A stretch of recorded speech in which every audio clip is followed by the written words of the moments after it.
Hi, and welcome back, everyone. Uh, Now we have with us Roberto Cortez. Welcome. Bom dia, Roberto. Hi, Samuel. Bom dia. How are you? I'm fine, and you? I'm okay. Thank you so much. It's really a pleasure to be here with you today.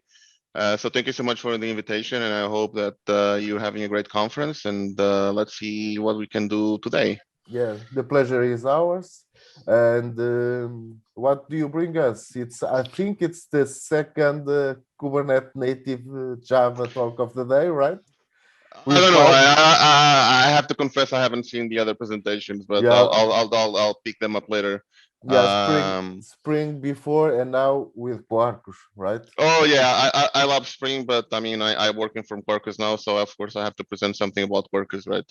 Okay, so before I let you go, I just want to ask every one of you if you have questions to Roberto. Please, you know the drill, leave them on the Umbrella streaming tab and I will relay them to Roberto. So please, Roberto, feel free to Okay. introduce How yourself. much how much time do I have? You have 50 minutes if Okay. you, but the Q&A is included. Okay, wonderful. Okay, so let's go. Let me go and share the screen. And so I'm gonna do a couple of slides and hopefully some demos and live coding. That's what people love to see. So let's go and present. There you go. So hi everyone, thank you so much for joining my presentation. My name is Roberto Cortez. I work for Red Hat and especially working a lot with Quarkus. So maybe you heard about Quarkus before, maybe you haven't. If you have, well, I hope that you can learn a few more things with the presentation today. If you haven't heard about Quarkus, well, this is your chance to learn about it. I think it is a very exciting technology. Maybe a little bit biased saying this, but I'll try to guide you through it and show you some of the good things that Quarkus has and what we did with Quarkus to be something that you should consider to write your new project or even migrate old projects to use Quarkus. Now, a little bit definition on Quarkus itself. So we like to call Quarkus as an open source stack to write Java applications. So it was basically designed to build cloud native microservices or serverless applications in mind. But the interesting thing that we've seen in the last year and a half, and I mean we launched Quarkus around 3 years ago, is that a lot of developers are using Quarkus to do a lot of other stuff, right? So they're building CLI applications, embeddable devices with Raspberry Pis, even monoliths, right? So even it was interesting because even if we build Quarkus with these mostly for cloud, we've seen people using Quarkus for other stuff, which is really great. And in fact, what I'm going to show over here, there is no real limitations on what you can do and write with Quarkus, right? Now, one of probably the interesting question that you want to pose over here is why Quarkus, right? So why another tool, framework, open source project, whatever you want to call it, right? For me to consider, right? There's already a bunch of them out there and all of them are great. I think Quarkus has its own merits, so let's try to dig a little bit into Quarkus and for you hopefully get a grasp and get convinced about trying out and experimenting with Quarkus.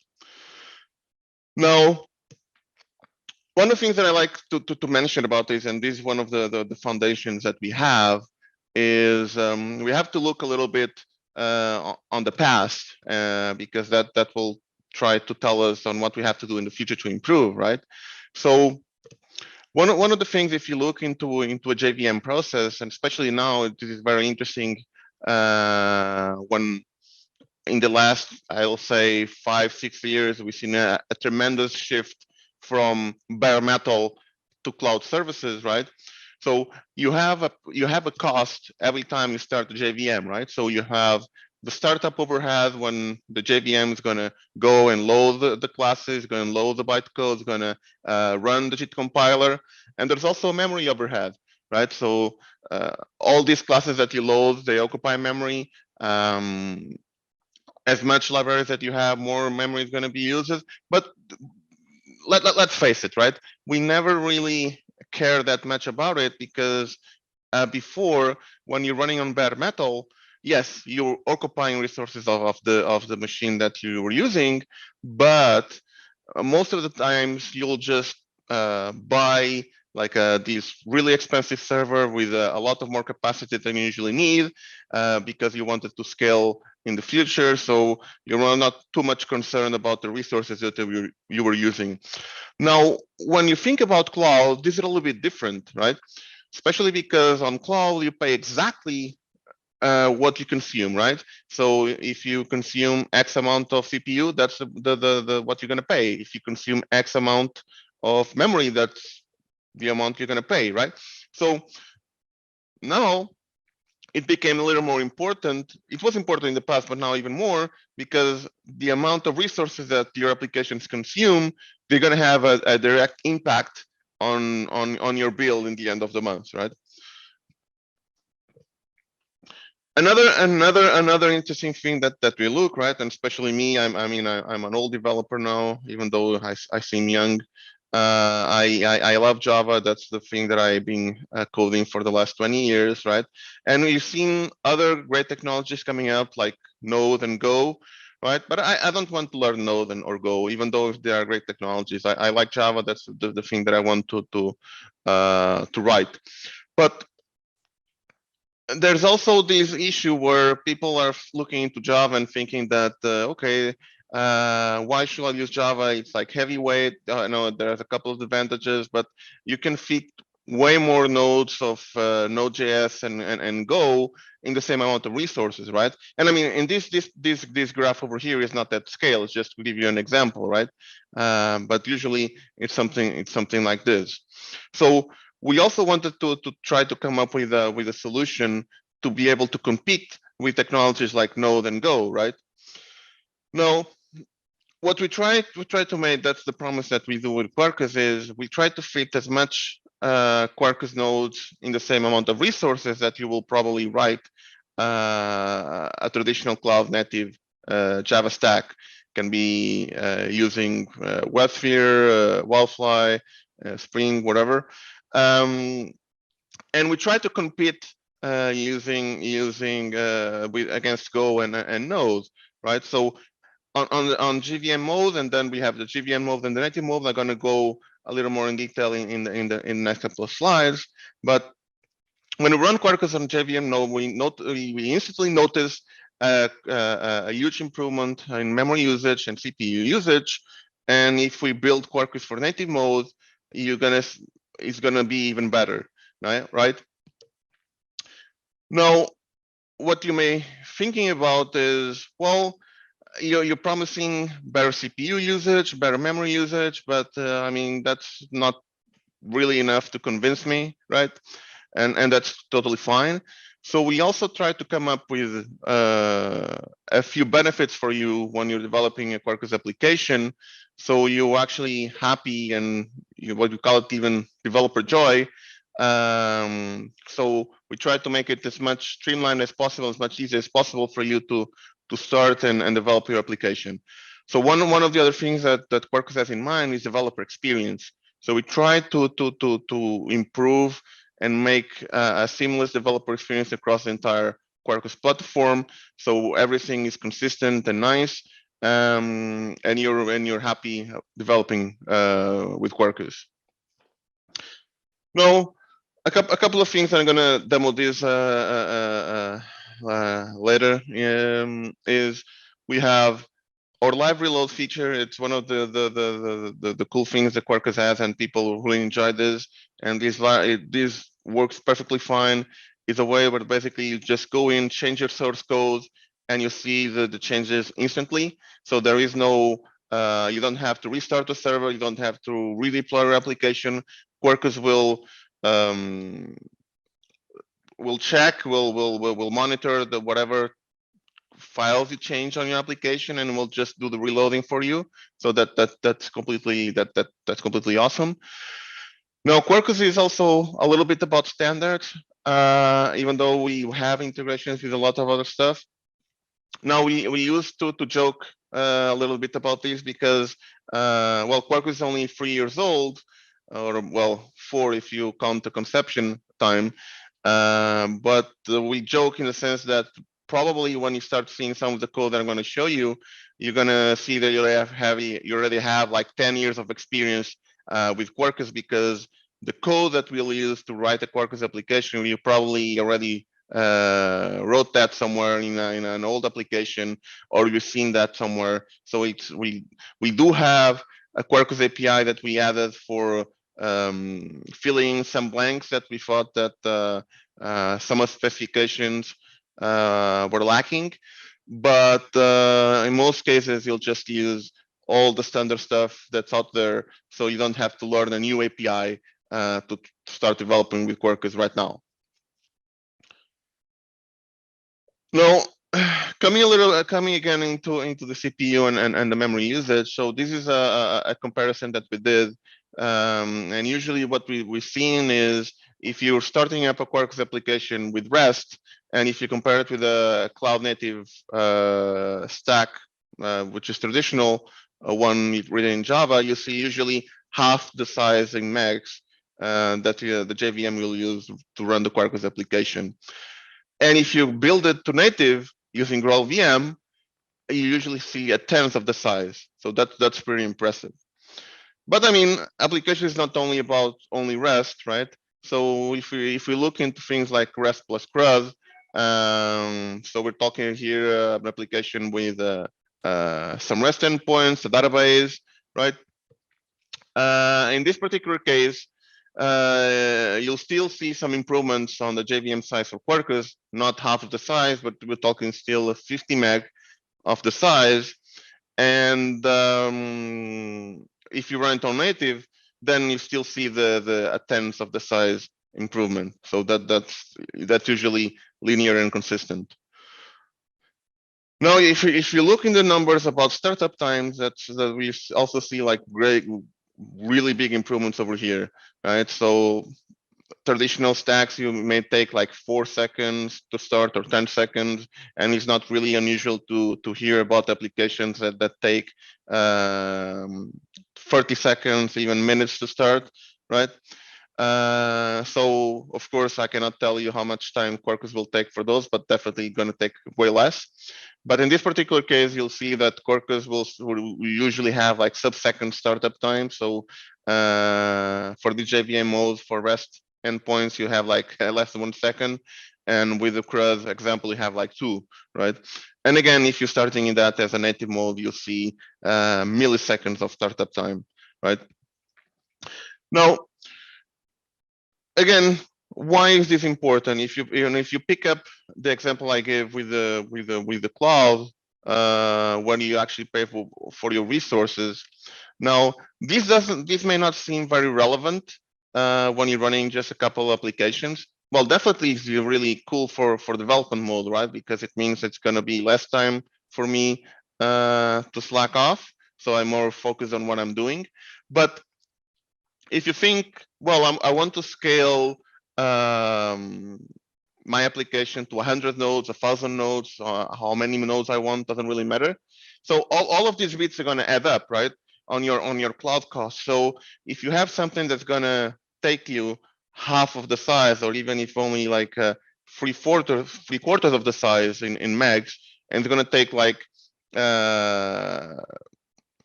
it's going to speed up like 5 or 6 times to start up, those are just going to be savings for you in the end of the month.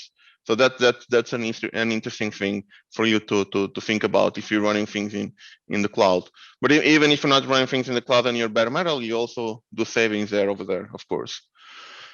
Now, one of the other topics and themes that usually people are looking for is the reactive world, right? So a lot of applications, and these days people will want to do them in the reactive ways, right? Now in Quarkus, we try to offer an interesting API where you don't really have to change whatever code you want to write, right? What I'm saying is, for instance, in this particular case, this REST endpoint, those are even, one is imperative, the other one is reactive, and you just change a couple of annotations and the return type, and you don't even have to change the return type. It's just to publish something over there. But the interesting thing about the reactive world and Quarkus is that you can even mix both in the same application, and you can use imperative when you think it's better, you can use reactive when you think it's better, and the APIs are pretty much the same. You just change a couple of annotations and that's it. So we try to combine them both to make like a cohesive application, so you don't have to figure out what you have to do and try to learn a completely new API if you want to go into the reactive world. Finally, so I made a joke a while ago where maybe you have like 10 years of experience with Quarkus, even if you haven't wrote a Quarkus application yet. And this is, for me, this is true, because if you start to look into what you can use with Quarkus, this is some of the frameworks that we integrate against with, and you probably recognize a lot of these logos, right? So you see things like Camel, Kafka, MicroProfile, Jaeger, Hibernate, REST-easy, Vertex, Kubernetes, of course. But you also see things like Spring, right? So I'm going to show that a little bit in a sec. But if you are a Spring developer and you don't want to learn a new API, even if it's just a standard API like JAX-RS, or now Jakarta REST, right? You can build a Quarkus application using a Spring API. That's completely fine and possible, which sounds a little bit like black magic, but I'll show you how you can do that. Now, I talk a little bit like generically what we can offer with Quarkus and what we can do. Now, one of the things that I want to tell you about is how Quarkus works internally, because I believe that once I tell you how Quarkus works, all of this is going to make sense, and it's very easy, because you may be asking yourself, hey, Roberto, all of this is great, but I don't really buy it that you're using less memory and less CPU. How do you do that? And that's what I'm going to explain here. And I think after the explanation is going to be very clear how, in an easy way, well, at least conceptual easy way, we are able to do to perform like this. Even though, of course, technically the implementation is not that easy, but it's definitely possible. Now, again, to understand about this, yeah. Robert, maybe now it's time, before we move on, to ask you. Oh, sure. Two questions we have. So the first one is, do you have any chart with the performance comparison between the two approaches? That was relative to the performance of Quarkus you showed earlier. Oh, so this one here? Probably. So this is a question from Nun Tavares. Do you have charts with the performance comparison between the two approaches? We have a few. I don't have them here right hand, but I can definitely dig them up and share them later. Okay. And there are also some blog posts that we have on the Quarkus blogs where we do these performances comparisons all the time. So okay, you can definitely find some of that information there as well. Okay, so if you want to share something on the chat, I can copy and paste on Umbrella platform. Yeah, I'll do that later. Okay, so what is your suggestion about how to start migrating a Spring application to Quarkus? Well, the suggestion is pretty simple, right? So as I mentioned earlier, Quarkus does support the Spring API, not the full API, but it supports like a big stack of that. So in most situations, or I mean, of course, it's going to depend on how much you're dependent on Spring and what you're using from Spring. But we've seen situations where you just come in, you just replace your dependencies from Spring to Quarkus, and usually you don't even have to rewrite a lot of stuff. Just the configuration is a little bit different how you set it up, the build with dependencies, and then the API usually stays the same. So that's something you can start and try from there. I'll on the demos I'll show you how I can use the Spring API, and then you'll see. Then you can investigate which ones are we supporting. So we do support a big chunk of the Spring API, not everything.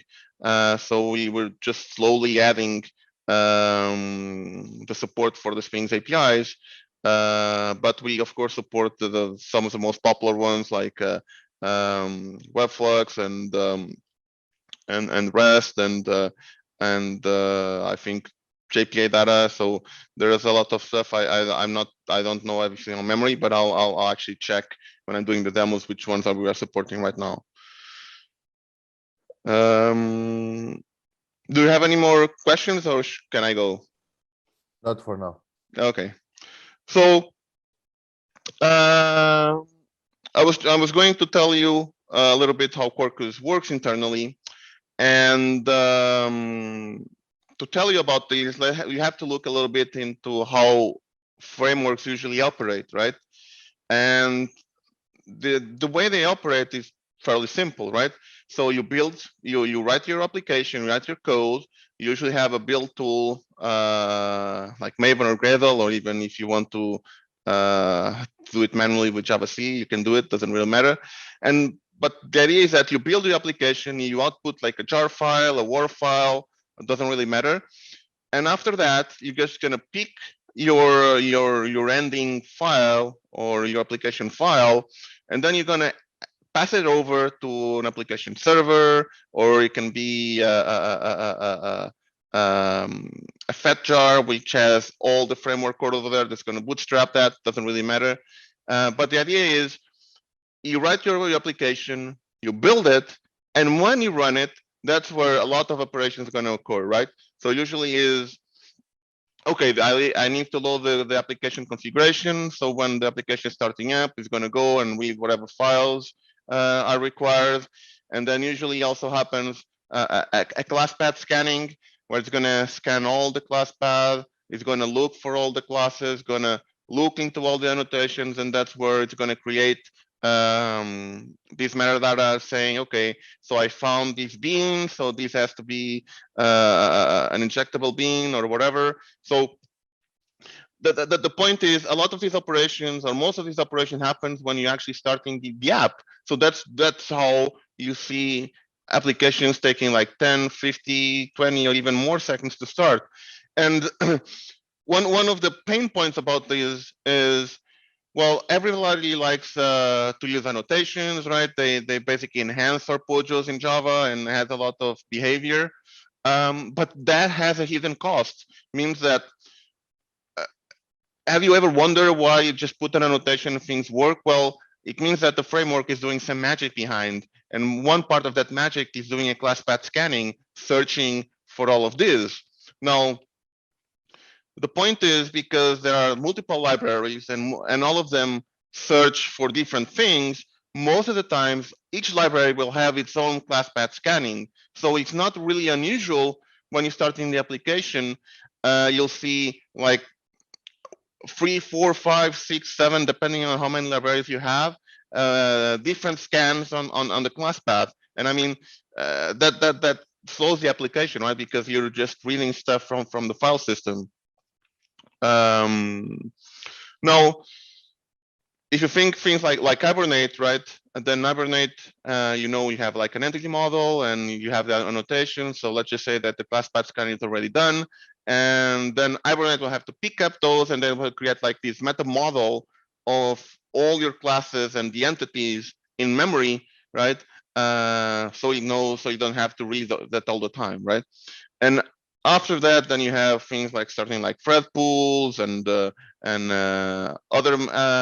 management resources that you may have. So it is like a bunch of applications that you have to do. Now, but if you think about this, you can shift things a little bit around, and that's what we do in Quarkus, right? So the idea with Quarkus is we try to shift as much as possible things that only happen during runtime to be compiled or to actually happen on build time. Now, what are the things that we can actually do? So for instance, there is no point to do class path scanning on runtime when I actually can do that during builds. So that's what's the only thing we do. And the interesting thing about that is because we do all the extension integration with other libraries, we do only the class path scan once, and we collect all, we collect basically an index of all the annotations present. So every time that someone wants to query for something, we can query that index to search for whatever annotation exists on the class path. The same thing with the model, right? So if you think about it, if you start the same application version all the time, the start is always going to be the same.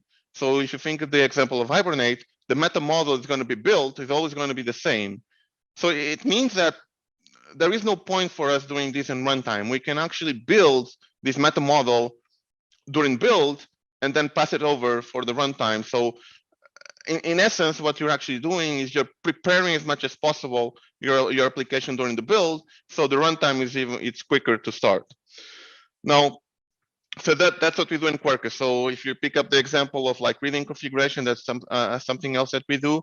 Now, one of the interesting things about doing all of these during the build is that we can actually cut down on runtime dependencies, and then it means that we're going to have less memory usage as well.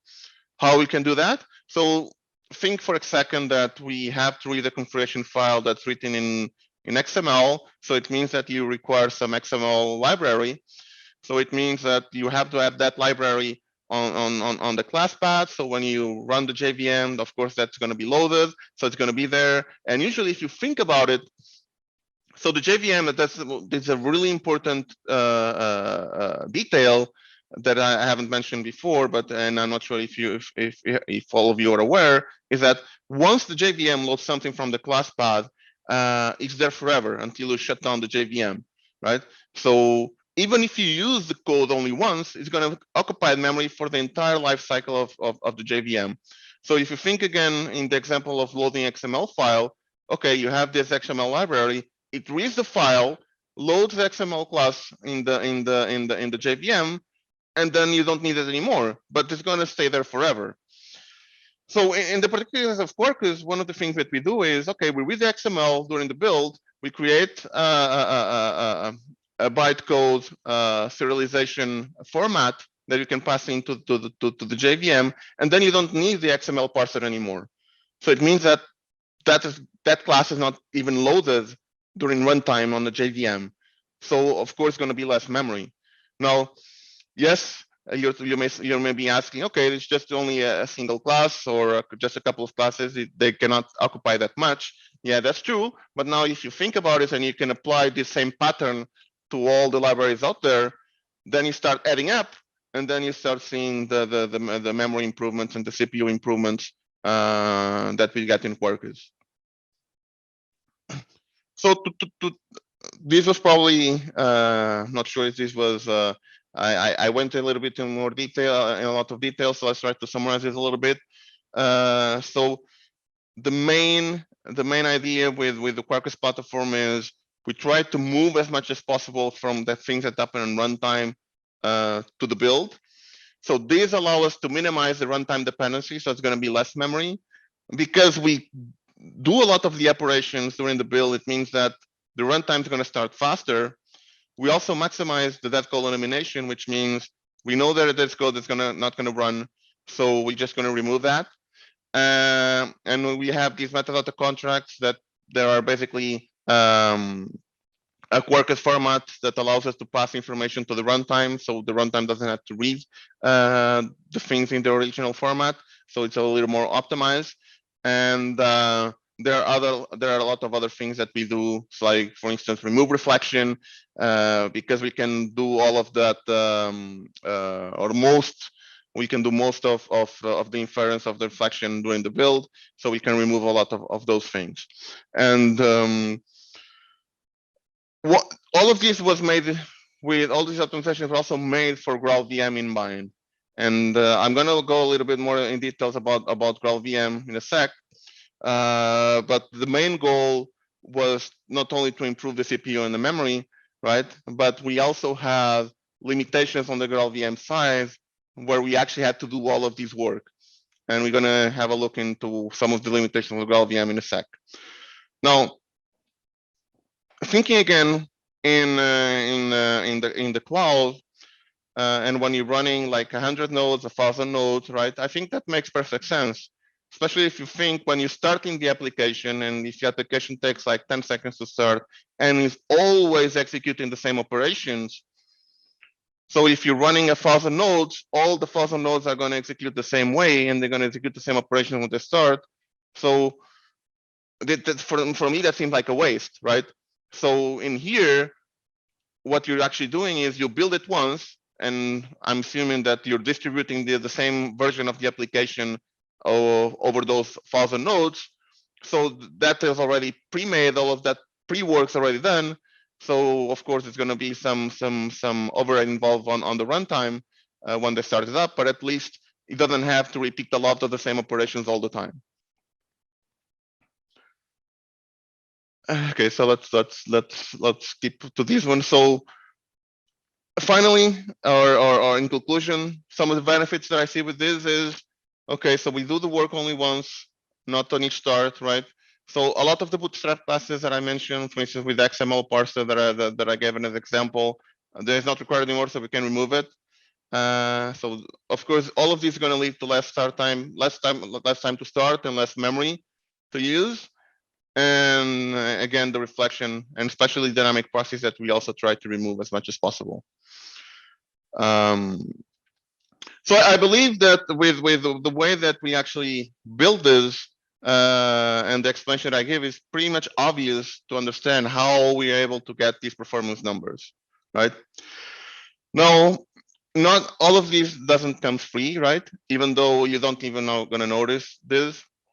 But some of the magic that we have over here is written or done with what we call Quarkus extensions, right? So if you think about libraries that are out there, they don't work this way that I mentioned, right? So if you think like Hibernate, for instance, again, so when you put the Hibernate library into your application and you start your application, so Hibernate is gonna not do the operations during the build. It doesn't work that way. It doesn't know about it. So it's just gonna do things at runtime as usual. So what we did is we come up with these Quarkus extensions that pick up the original library and we change it in a way that is able to actually work how Quarkus expects it to work, right? So again, doing all of these transformations, doing things in build time, and so on and so forth. Now, Quarkus is still Java, right? So you can use whatever dependency you want. You can use whatever things on the ecosystem. It will work with Quarkus. There is no doubt about it. The only caveat that you have over there is if it's not a Quarkus extensions, you may not benefit from all the things that I mentioned over here, right? Now you may be also thinking, oh well, you only have like a couple of extensions from these and that. That's not true. We have extensions for pretty much all the popular libraries and frameworks out there. So you can use the Quarkus extension directly, and you can benefit from these improvements all the time. And I mean, if it's not out there, well, it can be your own. I mean, it's not. I won't say it's like the easiest thing in the world, but it's not that hard either. So we have like a cohesive extension API, which basically tells you on the operation that you have to do during the build and what's happening on runtime. So you can split the work like that, and you can be done with it.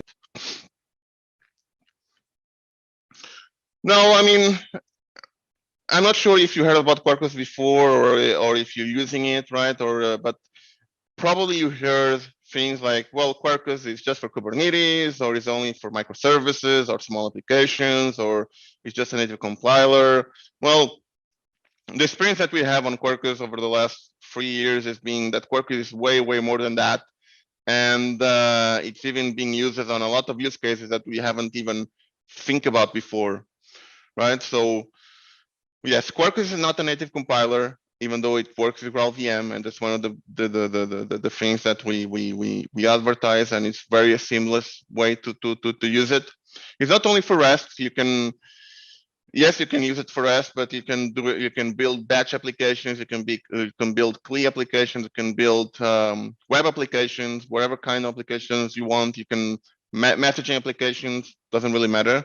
It's not only for small applications. You can also build monoliths for it. It's not a copy of Spring. So I love Spring. Spring is like an awesome framework as well. We don't try to copy what Spring does. We try to do our own thing. And you probably notice when if you start to use it.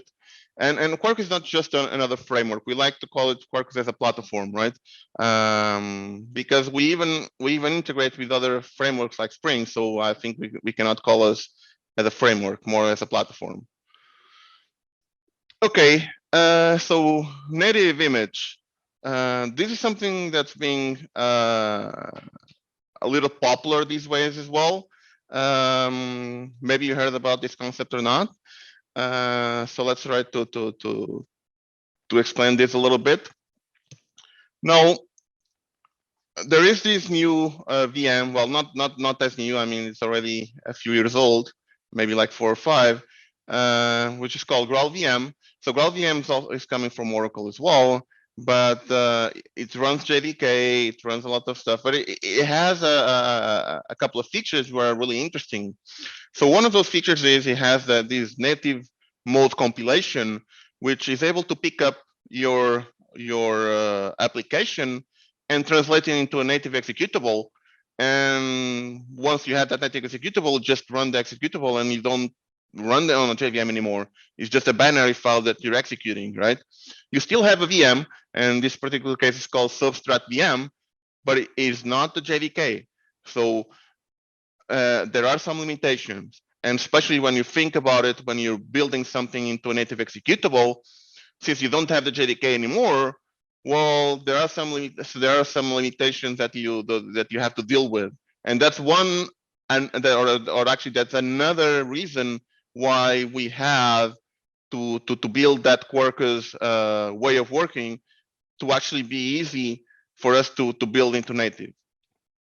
Now, so what we like to call this the dark side of the GraalVM and the native executable, right? So things like dynamic class loading, invoke dynamics, finalize the security methods, all of that is not even supported in the native executable on GraalVM. And there are things that are supported, but with some limitations, right? For instance, reflection. Yes, reflection is supported, but you have to instruct GraalVM exactly all the things that you're going to call by reflection, right? Because if you don't do that, then GraalVM will have to pretty much include all the JVM classes on itself, and then you're going to end up with like a huge executable binary, right? So the idea is that when GraalVM is looking into the executable, or is looking into your application, it's going to just include what needs to execute your app. And a part of it is knowing which are the reflection calls required. So that's one of the reasons why during the build, we try to remove as much reflection as possible by replacing all the reflection calls by direct method calls. And not only that's going to help us build for native, but of course also going to speed up your application during runtime. Well, reflection is great, but it's not going to beat the performance of direct method call in Java. Yes, and there are a couple of other limitations, and that's one of the things I try to do with Quarkus, try to remove all of these limitations on the library so you can actually build your application in native and run it as an executable. When you run that in native and native executable, that's when you get sub-millisecond startup times, right? So you don't have all that price that you pay anymore, where you have to do the class path scanning and starting up the JVM and JIT compiler and interpreting the bytecode, right? It's just native, so it's really fast. Now, you may be asking, in which situation should I use one or the other, right? or why should not just use the native executable all the time? Well, nothing's going to beat the JIT compiler on the JVM. It's still going to have the most peak performance, and it's going to still be optimized to run with high throughput and high memory usage. Is still going to be the best for you to use. Now, if you have situations where you have things like serverless or functions as a service, or if you have like low WIP sizes, then the native executable might be the great for you. So because it starts up so fast, you don't even have to wait for the application to start. Another good alternative, for instance, running CLI applications, right? So you're even able to run, to write a Java application and then distribute it as a command line application to use on your environment. Okay, let's see if I think we have some minutes left, so let's try to do some demos here with Quarkus. Okay, so I have here this is an application that I have. This on GitHub, so then you can try that out later if you want, or check it out. So one of the things I'm going to show you first is the POM file. So we support Gradle or Maven, whatever you like to build it with. And as you can see, there's nothing really out of the ordinary over here. Just plain dependencies, and what you'll see are the dependencies for Quarkus, which are linked to the extensions that I mentioned earlier. And you can even use dependencies directly, as long as, I mean, again, everything that's on the Java ecosystem we support, so it's completely fine. So in here, for instance, you have REST easy. REST assured. Now, if you look at the application itself, it's just a small microservice that generates a random number, or actually, it's like a code to create IDs for creating books, right? So what you see over here is just a plain service. It's using CDI. That's ingesting a configuration, then having a response. So if you look into the imports, there is no Quarkus import over here. So everything is either JavaX or MicroProfile, and this is the API for the rest. So again, if you're only using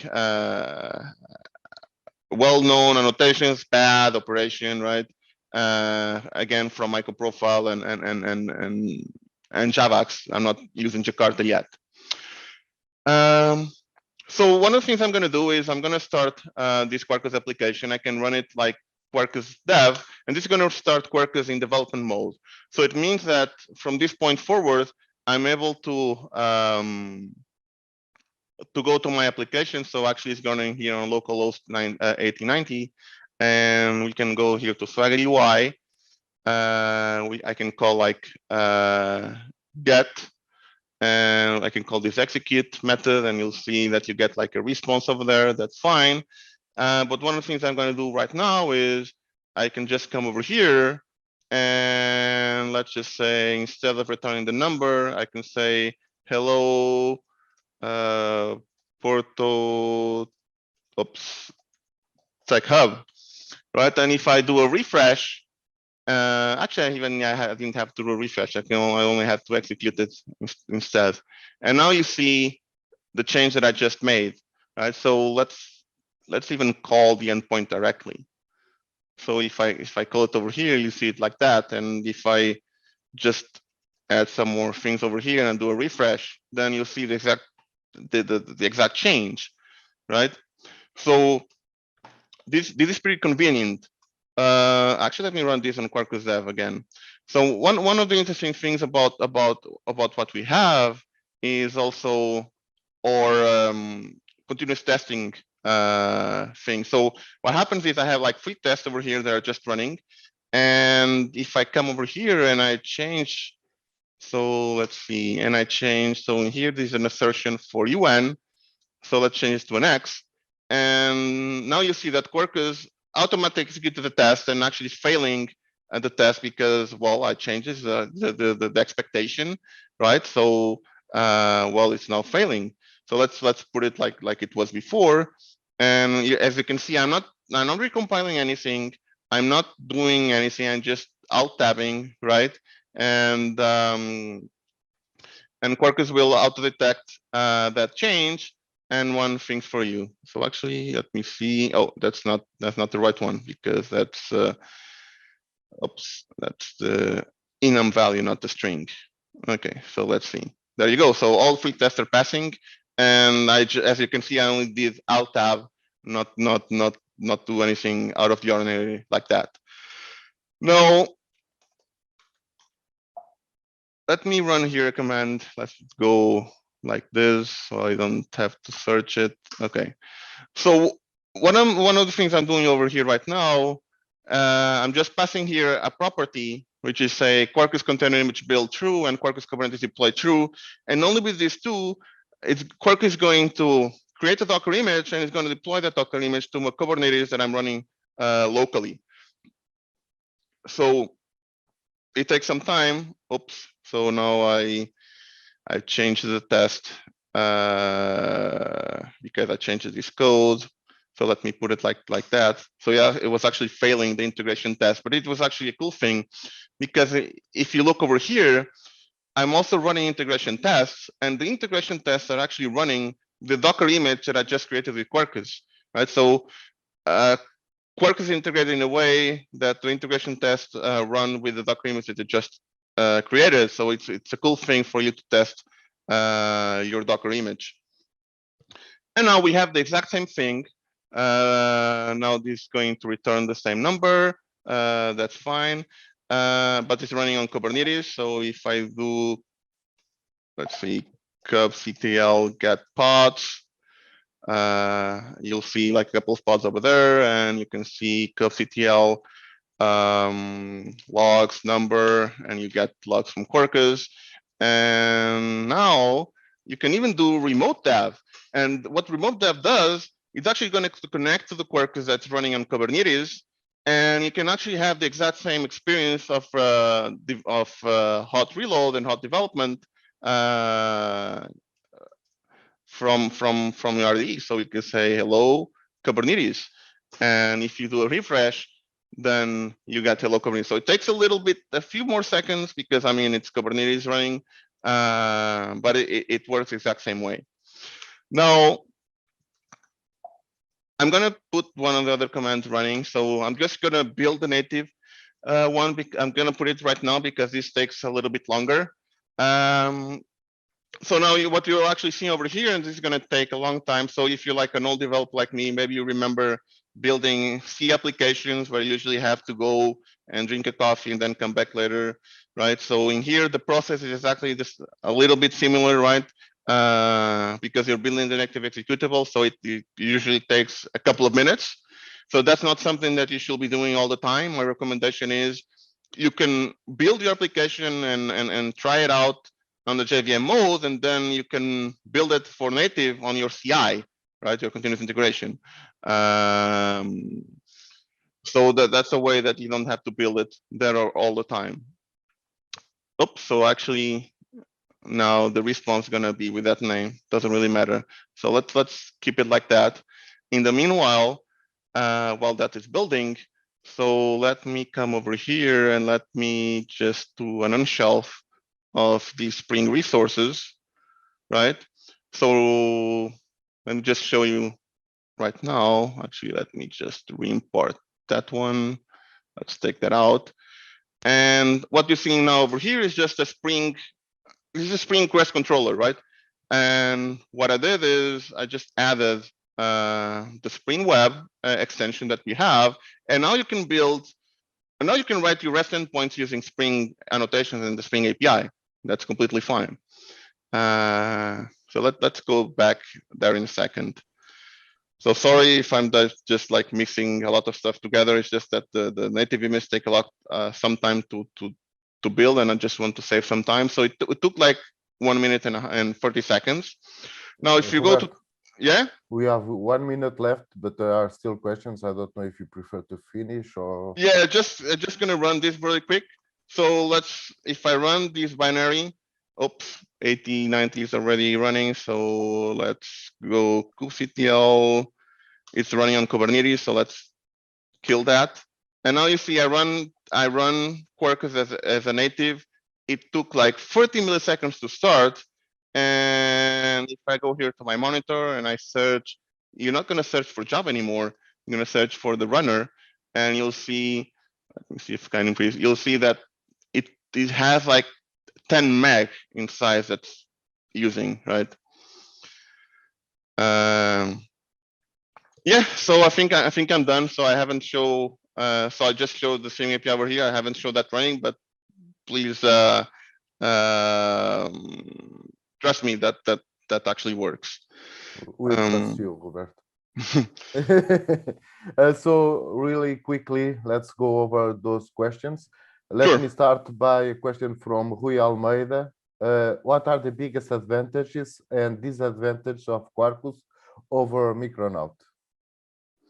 Well, I mean, I usually don't like to compare, especially because I'm representing one particular one, but Micronaut is a great framework or technology as well.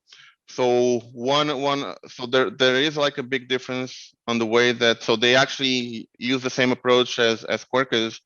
The thing is that they use annotation processors at the compiler level to do our stuff, while we use a Maven plugin or a Gradle plugin that basically just picks up all the stuff and does the magic for us. So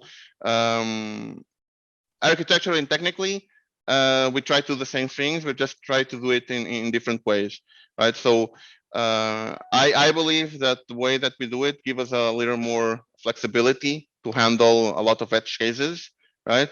But maybe for the user, it doesn't really that big of a deal.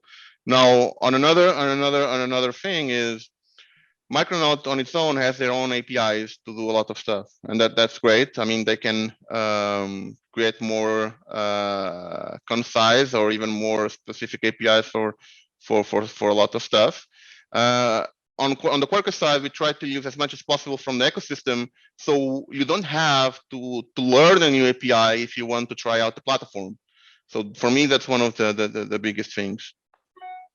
Okay, so we have two questions about testing from Nuno Tavares. I will join them together. Sure. If you can be concise, please. I'll try. It's Quarkus as a testing library. I saw that you weren't using JUnit. That's one. And the other is there any integration for Quarkus to do end-to-end tests? Yes, so Quarkus has a lot of testing integrations, integrates with JUnit. So we actually have an annotation, which is Quarkus test, where you can just place it as, it works as a JUnit extension, and it bootstraps the Quarkus runtime directly on your JUnit container. So you can just use whatever JUnit things you like, and it will just run using Quarkus underneath. We also have integrations with test containers, so you can actually run Docker containers on your tests as well. And sorry, I think I missed one thing on the question. The integration for Quarkus to end-to-end tests. Yeah, so usually we have a Quarkus integration test annotation. So that was the one that we were using over there with the Docker container, and you can use it with test containers, whatever you like. So we give you a lot of testing stuff, and then you can just play along with it and combine it as you want. Okay, so that's all the questions we have for you, Roberto. Okay. Thank you very much for being with us. Thank you so much for having me. Sorry, I think I exceeded a little bit. Anyway, if you have any further questions, feel free to reach me on Twitter. And if you try at Quarkus and you have any difficulty, or even if you're using Quarkus right now, please feel free to reach out, and I'll be happy to help. Okay, thank you very much, Roberto. Bye-bye. Bye, everyone.